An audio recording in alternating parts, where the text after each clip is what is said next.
Stockholm, 2011. Imaginez un jeune homme de 21 ans, d'un Tim Bergling. Il vit encore chez ses parents, dans une chambre d'ado, tout ce qu'il y a de plus classique. Mais la nuit, cette chambre se transforme. Tim passe des heures sur son ordinateur, absorbé par FL Studio, un logiciel de musique qu'il a téléchargé illégalement. Pour lui, c'est une porte vers un autre monde. Ses amis, eux, ne comprennent pas vraiment. Ils se moquent gentiment. Tu fais juste du bruit pour les boîtes de nuit, personne n'écoutera jamais ça en dehors. Mais Tim s'enferme avec ses écouteurs, convaincu qu'il tient quelque chose. Il passe des nuits blanches à expérimenter, à chercher le son parfait. Un soir de mars, il tombe sur un vieux gospel. Une phrase l'interpelle. « Wake me up when it's all over ». Il la sample, puis il commence à construire autour.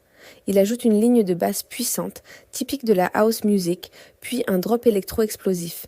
Le résultat est déroutant. C'est un mélange de country, de folk et d'électro. Personne n'a jamais osé faire ça. C'est trop country pour les fans d'électro, et trop électro pour les fans de country.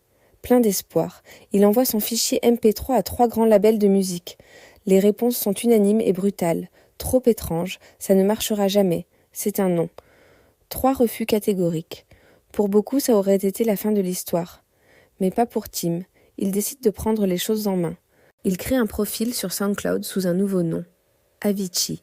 Sans argent pour la promotion, sans marketing, il met simplement le morceau en ligne, avec juste un immense espoir.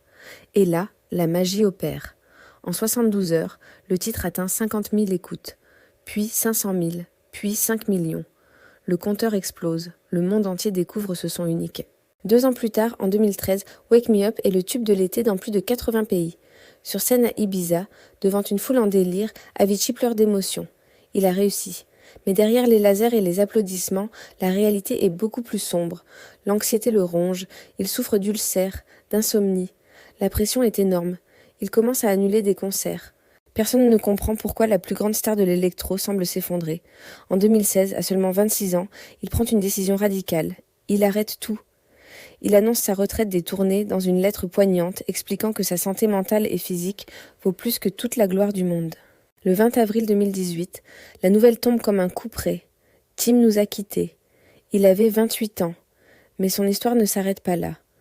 En 2019, un album posthume intitulé « Tim » sort, contenant les derniers morceaux sur lesquels il travaillait avec sa propre voix enregistrée peu avant son départ.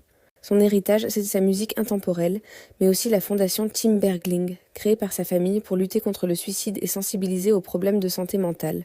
Une lumière qui continue de briller. Merci d'avoir écouté.